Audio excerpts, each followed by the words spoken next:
যে এনসিপি বা এই যে জাতীয় নাগরিক পার্টি কিভাবে বিএনপির শত্রুতে পরিণত হলো, মানে বিএনপিকে কিভাবে শত্রু গণ্য করতে থাকলো। যেমন আপনাদের একটা জনপ্রিয় বয়ান আমরা এরকম শুনি যে আপনারা 15 বছর কোথায় থাকেন, 15 বছর আপনারা পারেন নাই, কিন্তু 15 বছর যে বিএনপি পারে নাই সেইটার দায় কিন্তু আমাদের সবার।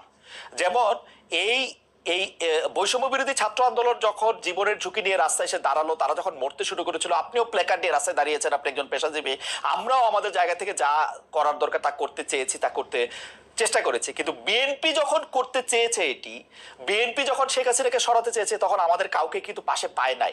এই 15 বছর ধরে সংগ্রামরত, তারপর হচ্ছে বিভিন্নভাবে মজলুম দলটা কিভাবে এনসিপির সবচেয়ে বড় প্রতিপক্ষতে পরিণত হলো। তারা কথায় কথায় বিএনপিকে শ্লেষ করে, বিএনপি পারে নাই, বালুর ট্রাক সরাতে পারে নাই, দৌড়ানি দিয়ে এই আগে যদি দিতেন তাহলে এতদিনে ওরা পলায় যেত, এগুলি বিএনপিকে কেন শুনতে হইতেছে? মানে বিএনপির অপরাধটা কি? এবং সেটা কিন্তু আজকে থেকে না, প্রথম দিন থেকে। এবং বিএনপির অপরাধ আমি সরাসরি দেখি যে বিএনপি একটা নির্বাচন চায় এবং নির্বাচন করে এটা দেখতে চায় যে কারা আসলে কটুক দিতে পারে। আমার কাছে যেটা মনে হয়েছে যে বিএনপি গত 13 বছর ধরে, স্পেসিফিকলি বললে যে 2012 সালের পর থেকেই বিএনপি এই একটা সরকারের কাছে একটা দাবি জানায় আসতেছে, দরকার হলে সরকারকে বলতেছে ক্ষমতা চাইতে একটা সুষ্ঠু নির্বাচনের কথা বলতে। এবং এইটার মধ্যে কিন্তু বিএনপি কোনোদিন কোনো আড়াল নিতে পারে নাই। বিএনপি কিন্তু কোনো ছাত্রলীগের মধ্যে গিয়ে বলতে পারে না যে বঙ্গবন্ধু মহান নেতা, আমরা সবাই বঙ্গবন্ধুকে ভালোবাসি, এই কথা বলে কিন্তু বিএনপি রাজনীতি করতে পারে নাই। বিএনপিকে রাজনীতিটা করতে হয়েছে বিএনপির কথা বলেই, শেখ হাসিনার এগেনস্টে কথা বলেই বিএনপি রাজনীতি করতে হয়েছে। তার জন্য মামলা মোকদ্দমা, জেল জুলুম যত কিছু করছে, চা খাচ্ছে।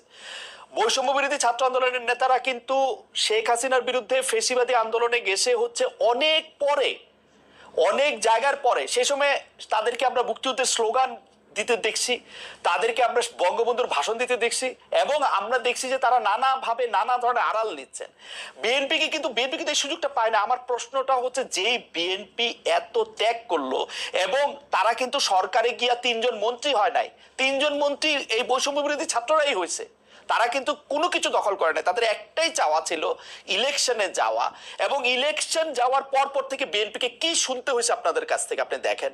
আমি ছোট করে একটু বলি, আমার মাফ করবেন, আপনাদের কাছে শুনতে হয়েছে বিএনপি নাকি আওয়ামী লীগকে পুনর্বাসন করতেছে, বিএনপি নাকি আওয়ামী লীগকে নিয়ে আসতেছে। আওয়ামী লীগ দিয়া বিএনপির নেতারা যেভাবে ক্ষতিগ্রস্ত হয়েছে, তার 100 ভাগের 1 ভাগ বাংলাদেশে কেউ হয় নাই। এরপরও বিএনপি কেমনি শত্রু হইল এনসিপির, এইটার কারণটা কি? মানে বিএনপিকে ক্ষমতা থেকে ঠেকানোটা কেন এত জরুরি হয়ে পড়লো?